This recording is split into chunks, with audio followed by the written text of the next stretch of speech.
So, for a lot of people will be wondering that what does this mean for Nigeria when 6 states of the country come together to unite on issues of economic and security and social issues?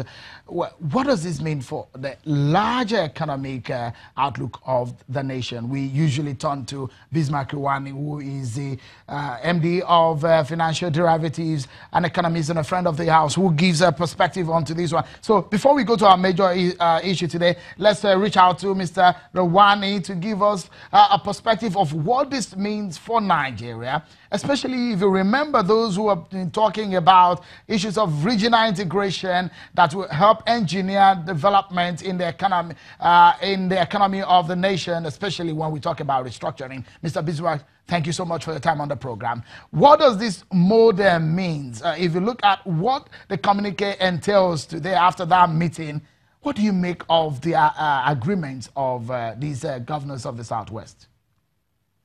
First and foremost, let me say that it's a welcome development in the sense that this was the former Western region minus Lagos coming back together. This was the dream of Obafemi Awolowo when he set up what we call the Western Nigerian Development Corporation. Apparently, at the time, the first chairman of the Western Nigerian Development Corporation was a man known as Mr. Alfred Rewane, who happens to be my uncle. So, God bless him, because he saw what everybody couldn't see at that time. Having said that, what you must understand is that the Western region, as it was then known, is coming together to look for what we call scale economies and regional integration at a time when Nigeria is actually should have been going ahead with the regional trade bloc and philosophy of the African region. So regional integration is important. But let us step back and say, what does this mean?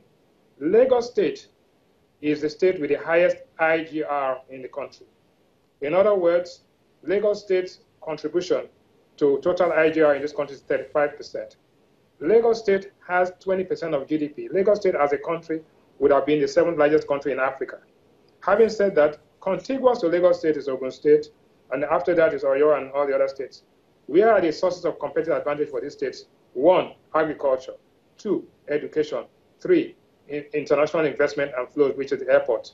So what have they done? They've agreed to come together to come up with what they call the RAPID, Rice Accelerated Program, Development Program. That is good.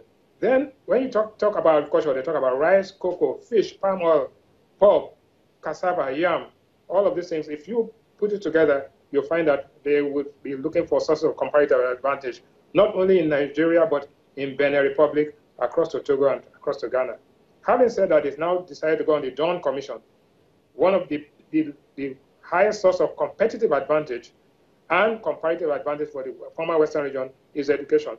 Awolowo introduced free compulsory and primary education. God bless him. And that the advantage of that is what they had the Dawn Commission, and they're going all the way to Ekiti State to leverage on this particular source of competitive advantage. Having said that, they've gone further. The most important asset is the Muritala Mohammed International Airport. By going in for the concessioning, Muritala Mohammed International Airport controls easily 75% of international traffic in this region of Africa. So by leveraging on that and making it a hub, international travel, investment, and trade hub, you will find that you will attract what we call an MRO, maintenance, repair, and overhaul facility. You will attract simulators into this and also attract hotels into the area. So this is a very strategic economic... It's very interesting, Mr. Rewane, the perspectives that you are giving to this, because I do not know that a lot of people will have this kind of insight at the end of the day. But just quickly, maybe in 30 seconds, so that we'll move into our major issue of the day, give us insight into what this model, this regional integration could mean for the general outlook of the Nigerian economy, if perhaps this is copied. For example, we heard about the BRICS Commission in the Niger Delta region. Should all the regions of the country be thinking fast about this kind of model? Just quickly. Yes, economic integration always leads finally to political integration. It is not coincidental that Buhari is coming to Lagos tomorrow. And it's not coincidental that the Western region is trying to organize itself ahead of the election. So I see a political flavor to this, but nothing wrong with that.